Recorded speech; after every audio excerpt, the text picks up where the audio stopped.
Welcome back to Yu-Gi-Oh! History. In today's video, we are going to return to the summer of 2008, move past the emergency restrictions to Dark Armed Dragon Return, move past the release of Light of Destruction, and take a look at what I think was absolutely, bar none, the best deck at the 2008 Nationals, Gladiator Beasts.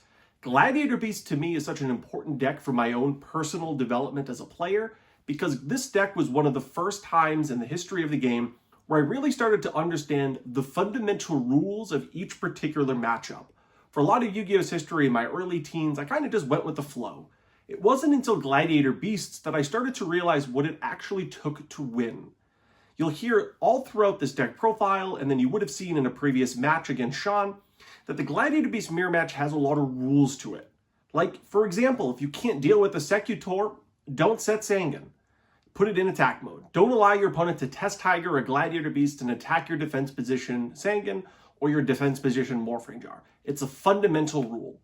If you have a 2100 Laquari on the board, or honestly even an 1800 Laquari on the board, there's no point in summoning another Glad to maybe incrementally get value by Bestiarian, because you're putting a monster on the board that your opponent can attack over, and once you establish the attack threshold of 1800 with Laquari, or even better 2100 with Laquari, you have board dominance. Those are fundamental rules.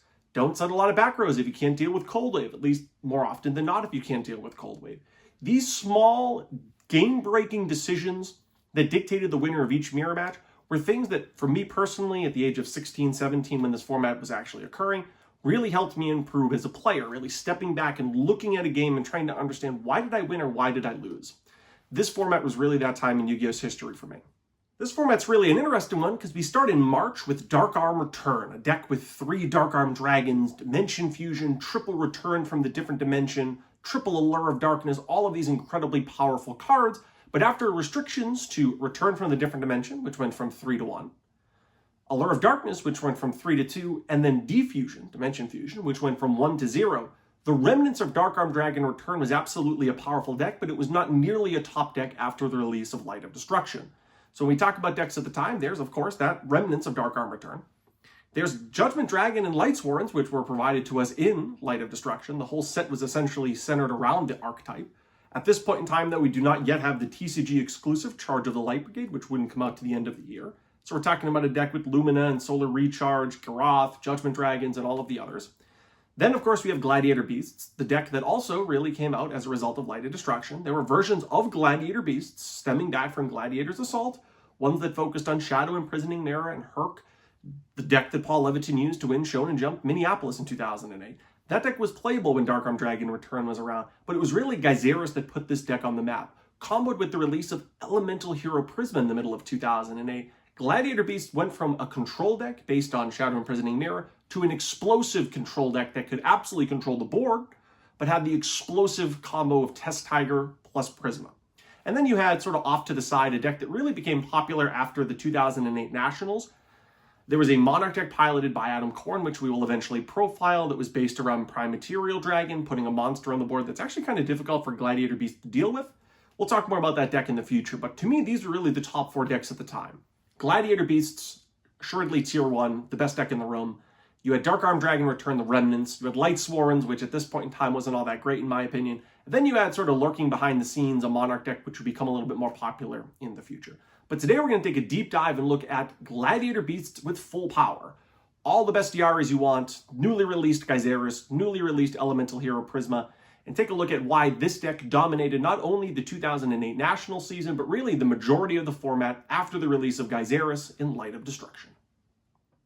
All right, we'll start the profile off with 3 copies of Test Tiger. Test Tiger was basically a staple in 3 ever since the release of Gladiator Beasts. In the first versions of Gladiator Beasts, ones that focused more on the Secutor Herc interaction and then backing that up with Shadow Imprisoning Mirror, deck ran by Paul Leviton at Shonen Jump Minneapolis. We saw 3 copies of Test Tiger, and then once we had Prisma and Gyzarus, we still saw 3 copies of Test Tiger. It was 50% of the bread and butter play of Test Tiger Prisma, which is one of the interactions that really made this deck super powerful.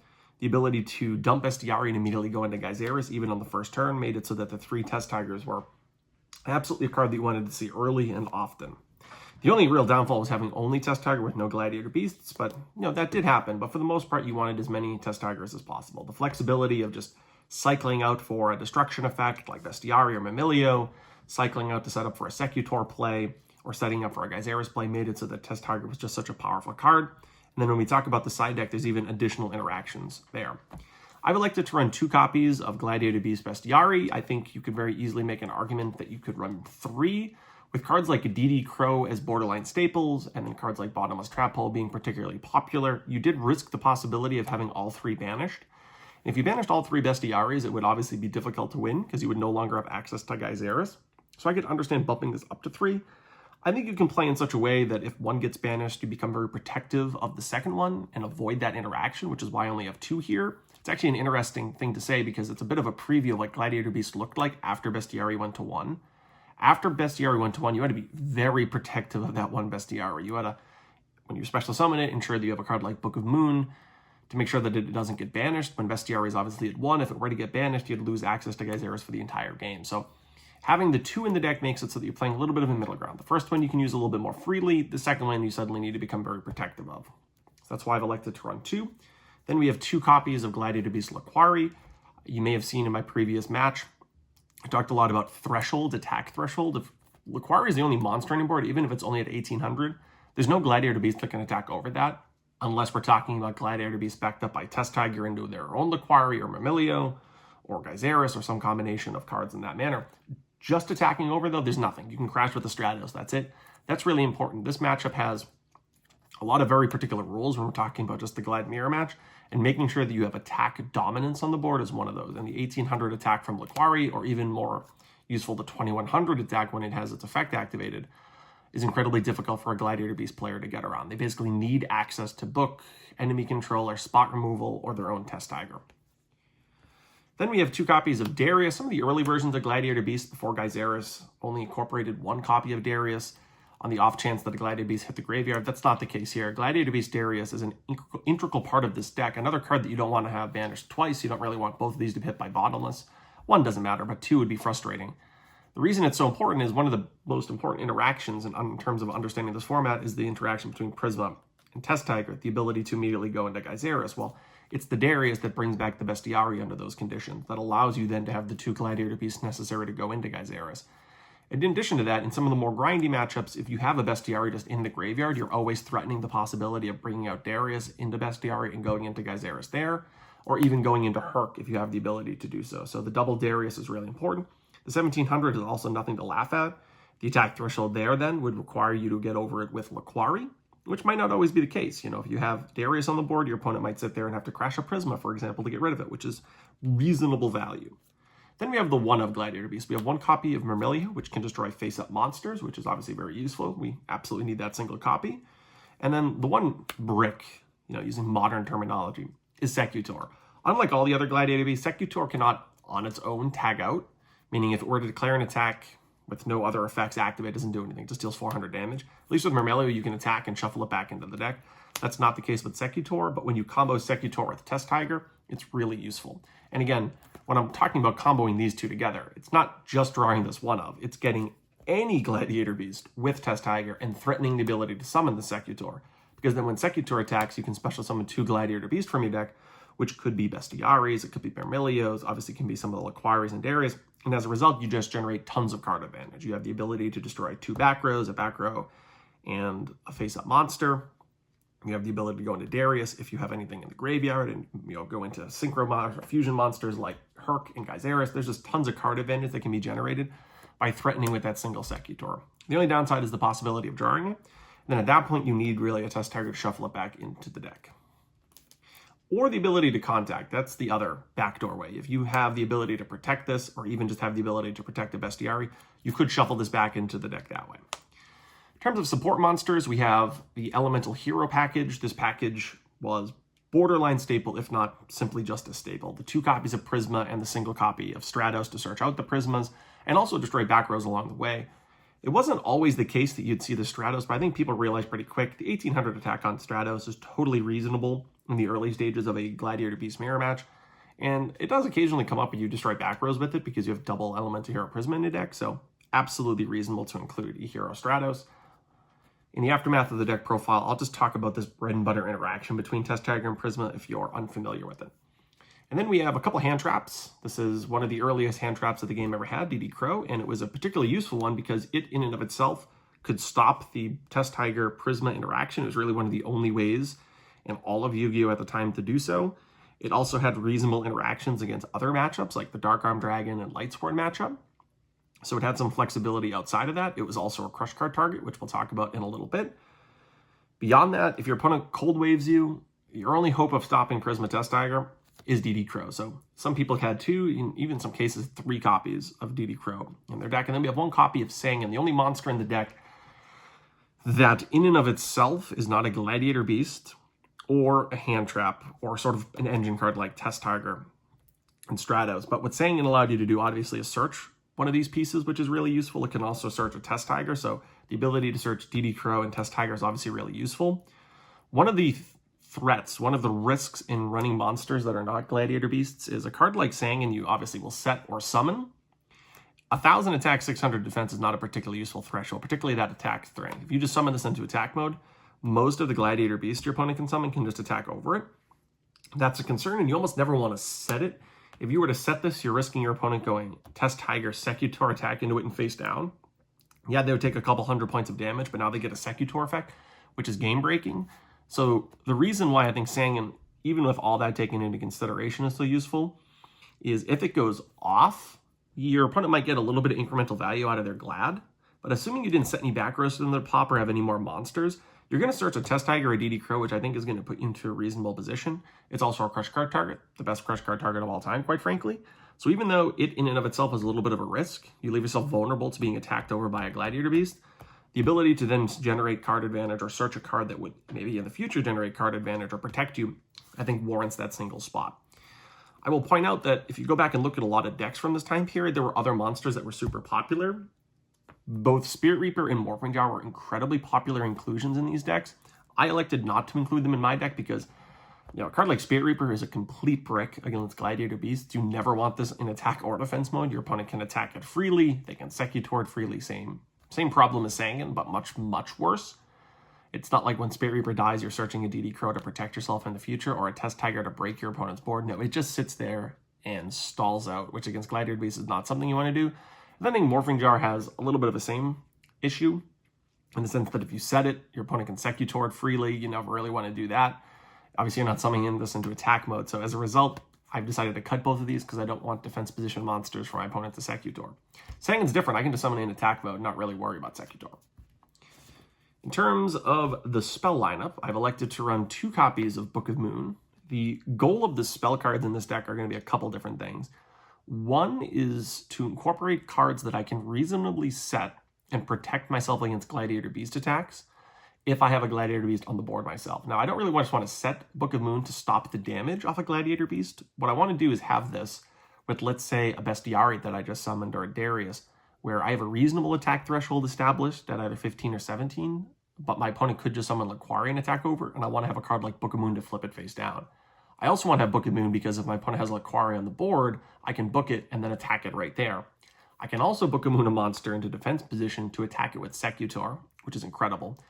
And in addition to that, when your opponent goes Prisma Test Tiger, when your opponent pays the cost for Test Tiger, if you Book of Moon the Prisma, it'll flip it face down and no longer be recognized as a Gladiator Beast, and it will actually 1-for-1 the Test Tiger and stymie their play. So Book of Moon was an incredibly powerful card in this format because it interacted really well with what this deck was trying to do. And in a grind matchup like the Gladiator Beast often happen to come down to, a card like Book of Moon is really potent. Next, we have 2 copies of Cold Wave. Cold Wave was not as much of a staple as I think people think. When people think of this format, they think of Cold Wave as probably one of the top 5 cards, and I think it probably belongs there. But in terms of popularity, while you would see it, sometimes in the main, sometimes in the side, it wasn't a staple. I think people assume this card was as much of a staple as Elemental Hero Prisma and Test Tiger. That's not the case. What this card allowed you to do, though, is it allowed you to activate it at the beginning of main phase 1. And now for the rest of this turn, and then all of the next turn, neither player can activate or set spell or trap cards. The reason why that is so useful is if you activate this and then follow it up with a Geyseris, destroying 2 of your opponent's cards and then ending on usually double Laquari, it's really hard for particularly the mirror match to beat that. It's not like they have Dark Arm Dragon that they can just summon and take advantage of the fact that now you can't activate spell and trap cards. It actually totally stops your opponent from playing if you have the ability to back that up. Now, You do risk the possibility of your opponent having their own Prisma Test Tiger, which can break a Cold Wave play. But if you have a DD Crow, this is where the DD Crow comes in, you're totally protected. There's very little your opponent can reasonably do. They're going to need something like 3 Test Tigers to get out of this. If your opponent goes Prisma Test Tiger, tries to go into Darius, Bestiari, Gyzarus, and you just DD Crow the Bestiari, you're going to win the game because now the turn's going to come back to you.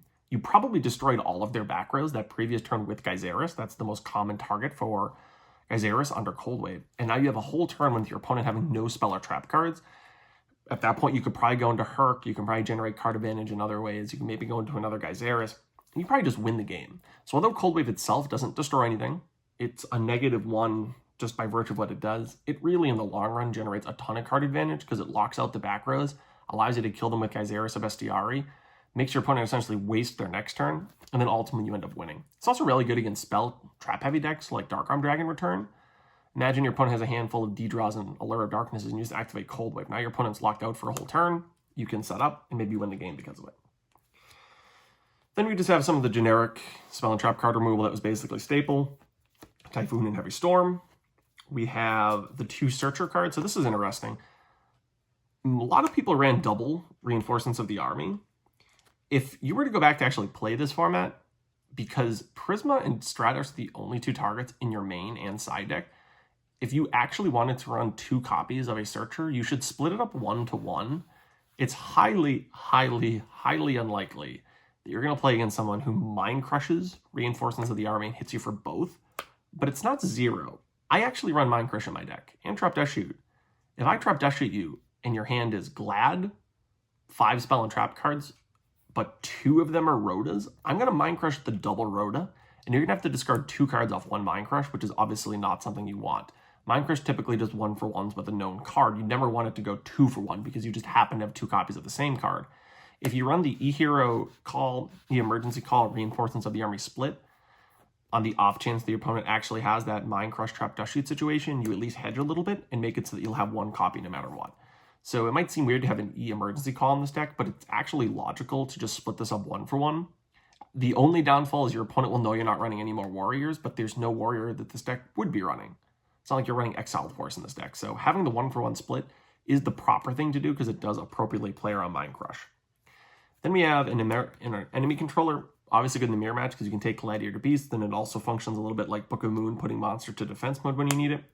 And then the 2 recursion cards, a Monster Born and a Premature Burial, which comboed really well with Prisma. Prisma plus either one of these was instant. You know, it could be double Bestiari, but if you had another monster in the graveyard, you can go into Gyzarus there. You can Monster Born back Test Tigers in situations, which is obviously really good. You can ditch Laquari and then reborn the Laquari with a Prisma. So like, for example, you go Prisma, ditch Laquari, reborn the Laquari, attack with a Laquari. The Laquari turns into Bestiari. That pops the background, though. That's the instant Gyzarus. Obviously, your opponent has to have no response in order for that to happen, but it nevertheless is something that you could theoretically do. These cards, obviously very powerful. Moving on now to the trap lineup. This is a pretty robust trap lineup, all things considered. We're talking about Gladiator Beast, a deck that's generally known as a trap-heavy deck, and that was obviously the case when it first came out. We have 3 copies of Solemn Judgment. Solemn Judgment was critical in this deck because you absolutely positively needed to stop your opponent's Cold Wave. Even though Cold Wave wasn't a staple across the board, if your opponent activated Cold Wave, it was an instant must negate. There was no debate. Unless you had multiple DD Crows in your hand, I guess you could theoretically allow it to go through. But other than that, you really needed to stop your opponent's Cold Wave. So Solemn Judgment in 3 was critical in order to do so. It's also one of those cards that you can set under basically every condition and feel somewhat protected. And then obviously it's really good at protecting Herc. This wasn't staple, but I did like multiple copies of Dust Tornado in the main deck. There were players, Josh Graham, for example, that topped with Gladiator Beast variants that had multiple Dust Tornadoes in the main deck. I like Dust Tornado because it entices your opponent to Bestiari you when you have back rows, but if your back rows are all chainable, well, the Bestiari is not that great, and now they're stuck with the 1500 Bestiari on the board that you can attack over with Laquari or Darius, or even crash with Bestiari if you absolutely need to, or even attack with one of your E-Heroes, and then you establish board dominance in terms of attack. Again, if you've rather been watching this profile or seen that previous match, I talk a lot about attack dominance. It was a huge element of the mirror match. Cards like Dust Tornado are really good because they could 1-for-1 your opponent's back rows, entice your opponent to go into Bestiari, which then might allow you to establish board dominance in terms of attack strength because you baited them into going into a Bestiari. So I really like having Dust Tornado in the deck. Then we have 2 copies of Bottomless Trap Hole. Bottomless Trap Hole, obviously one of the good outs to Bestiari, Laquari, Darius. You could hit Prisma if you absolutely need to. We're talking about a time in Yu-Gi-Oh's history where there's priority. So they could ditch off the Prisma, but that's okay. You're still 1-for-1ing there. It's pretty good. So double Bottomless Trap Hole.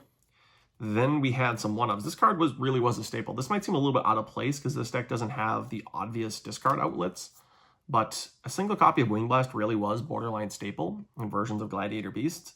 And it's just one of those cards that interacted really well with what these decks were trying to do. Like, for example, if your opponent went Prisma Test Tiger, you could Wing Blast the Prisma, and then it would make it fizzle. So again, you're paying Wing Blast plus the card you discard, but you're getting rid of Test Tiger and Prisma. And chances are they're going to now draw Prisma, maybe without another Test Tiger, so it's actually a really useful interaction there.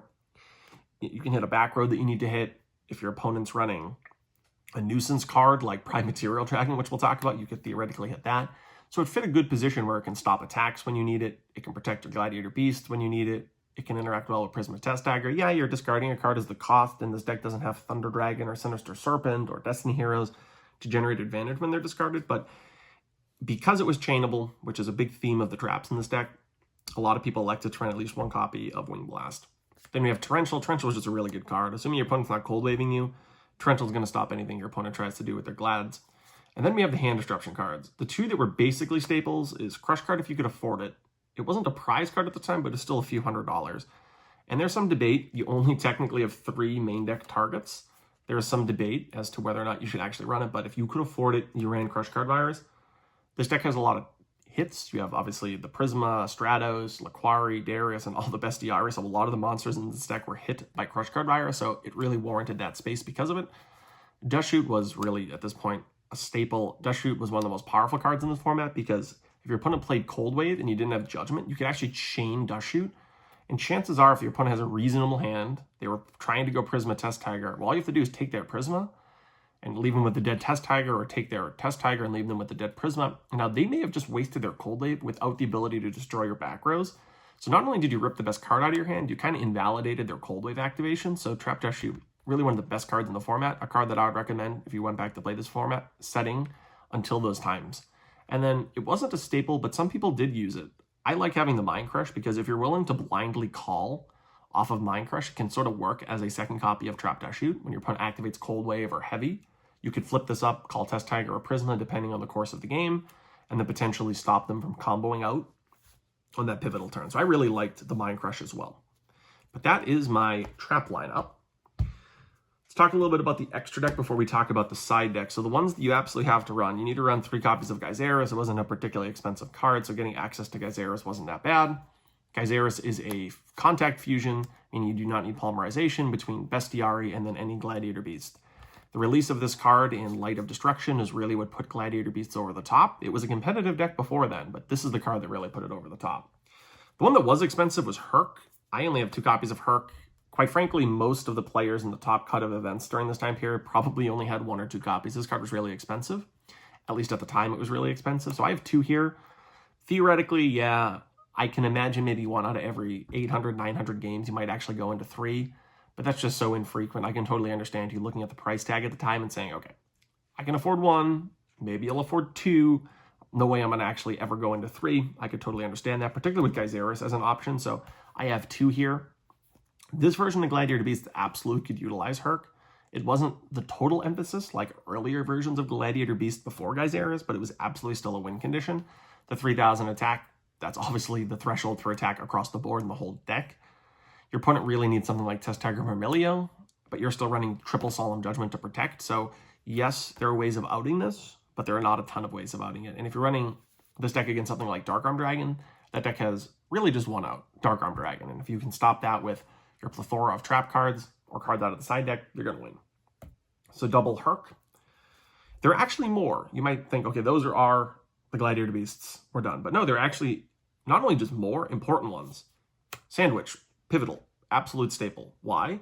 Your deck has Sangan in it, which means you can actually go Prisma Ditch Sangan, which seems odd. Why would you actually want to do that? Well, what if you have a hand of Prisma, Crush Card Virus, Premature Monster Reborn? Well, now you actually can send a Crush Card target and Pre-Missless Monster Reborn that target.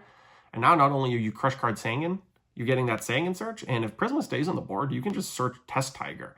and then go Prisma, ditch Bestiary on the next turn, summon Test Tiger. It's actually useful. So that card is absolutely critical, having one sandwich in the extra deck. You also wanted one copy of any of the elemental heroes that have Dark Panther as a fusion material. I'm going to show you in just a few moments that Dark Panther is in this deck's side deck. We'll talk about why in a few moments, but as a result, you want the same situation to be there where, let's say maybe, for example, your Sangan is in your hand and you really want to summon Prisma. You don't want to have to summon the Sangan and crush card the Sangan from your hand. You just, for whatever reason, need to have Prisma on the board. Well, now, if Sangan is in your hand, you can send Neospatian Panther to the graveyard and then reborn a premature this and crush card this, or use its effect, which we'll talk about in a little bit. So this is a really useful card. You could theoretically Prisma send this and then use its effect under a few different conditions. Let's say your opponent has Judgment Dragon on the board. This card actually outs that, unlike other cards in your deck. So having the copy of any elemental hero that has Dark Panther as a fusion material is actually important. And then my deck doesn't need it, but a lot of people played Spirit Reaper. Same deal. You can Prisma, send Spirit Reaper, Reborn Reaper in defense mode. You can block against your opponent, Reborn it in attack mode, attack your opponent directly. So you would also incorporate a copy of Reaper of the Nightmare. Although my deck doesn't actually have Reaper in it, I think I should have pointed that out. Before we get into the side deck, I just want to talk briefly, because I've mentioned this interaction a few times. It's super simple, not too convoluted, but if you're unfamiliar with it, this is really the bread and butter interaction of the deck, and I've commented on it a few times. You summon Prisma, you activate its effect, and it allows you to ditch Bestiary to the graveyard. This deck essentially has the ability to ditch one of two Gladiator Beasts from the deck. Either a Bestiary by revealing Gyzarus, or technically a Laquari by revealing Herc.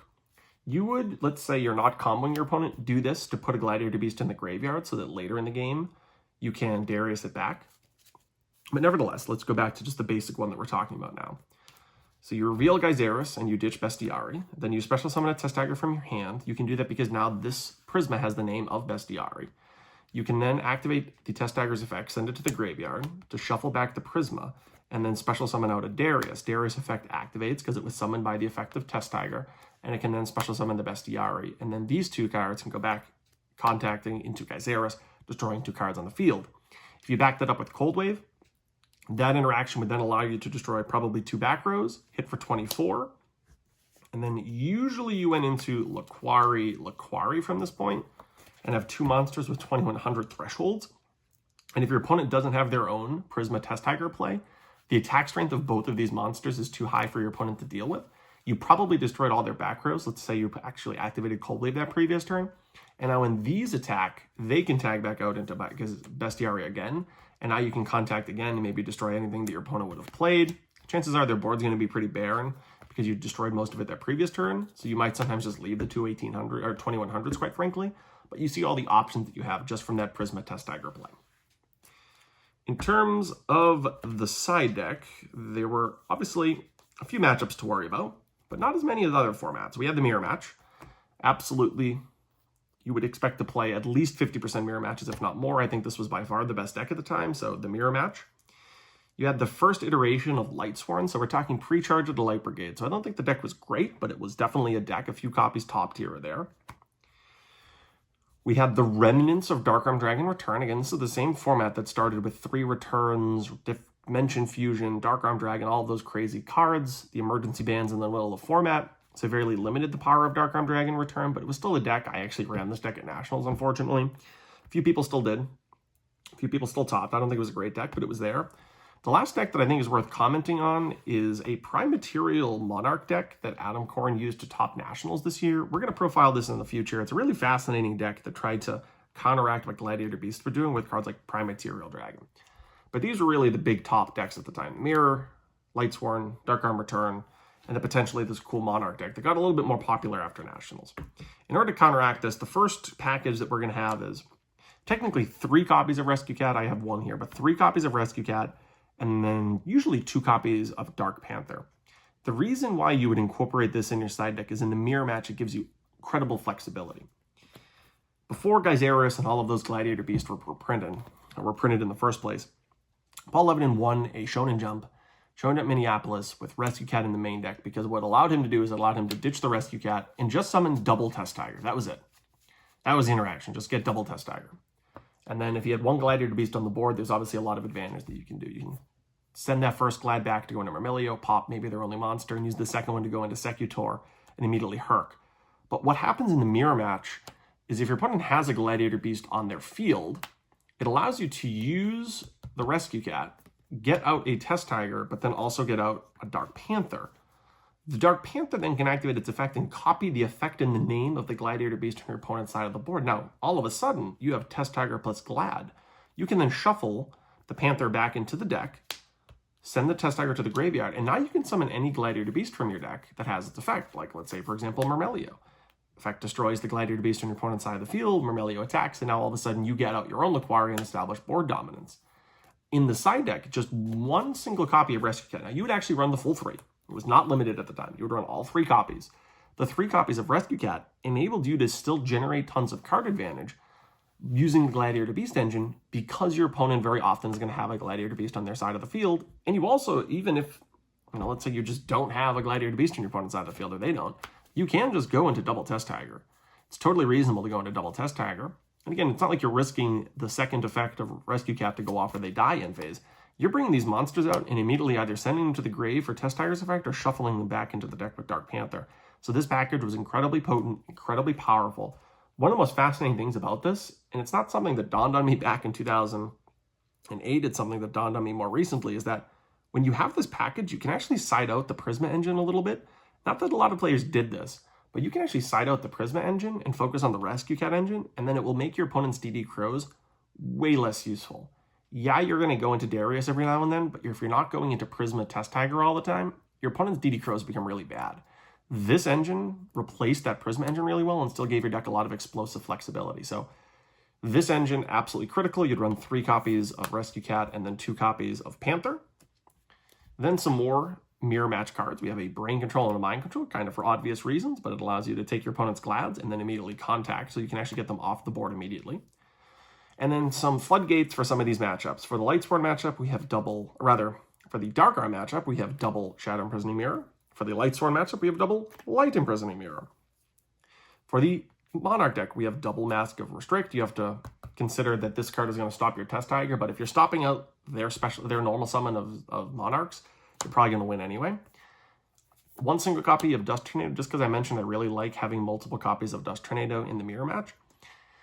And then I have 1 copy of Pole Position. I like Pole Position in the mirror match because it stops your opponent's Mind Control and Brain Control if they target the largest attack position monster on the board. It's also a card that does 1-for-1s with Gyzarus. What I mean by that is if you just set this card and your opponent summons Gyzarus, you can just activate this. And when this card leaves the board, it destroys the monster on the board with the highest attack. Chances are that's going to be Gyzarus. So it's one of those cards that you can set into the back row that has some flexibility with what your game plan is, but also a card that 1-for-1s with Gyzarus and Bestiari, technically. If you have no monsters on the board and Bestiari is the only monster, if you Pole Position, when they target it with Bestiari, it's just 1-for-1s, kind of like a Tarantula or Bottomless. Having cards that have that flexibility, I think, are really cool. So Pole Position is just a 1-of. You don't really want to draw multiples, but it is a 1-of in the side deck to play around some of the cards your opponent could have, like Mind Control, Brain Control, and then also be reasonable against some of the other strategies with Bestiari and Gyzarus. But anyway, it's Joe Giorlando for Yu-Gi-Oh! History. This is a look at the top Gladiator Beast deck at the time. Gladiator Beasts existed before this deck and certainly existed after this deck with some limitations of things like Bestiari. But when people think about Gladiator Beasts, this is really the time period they're talking about. Gladiator Beasts at their absolute peak, winning nationals, and being one of the most difficult decks to play against and play with in all of Yu-Gi-Oh's history.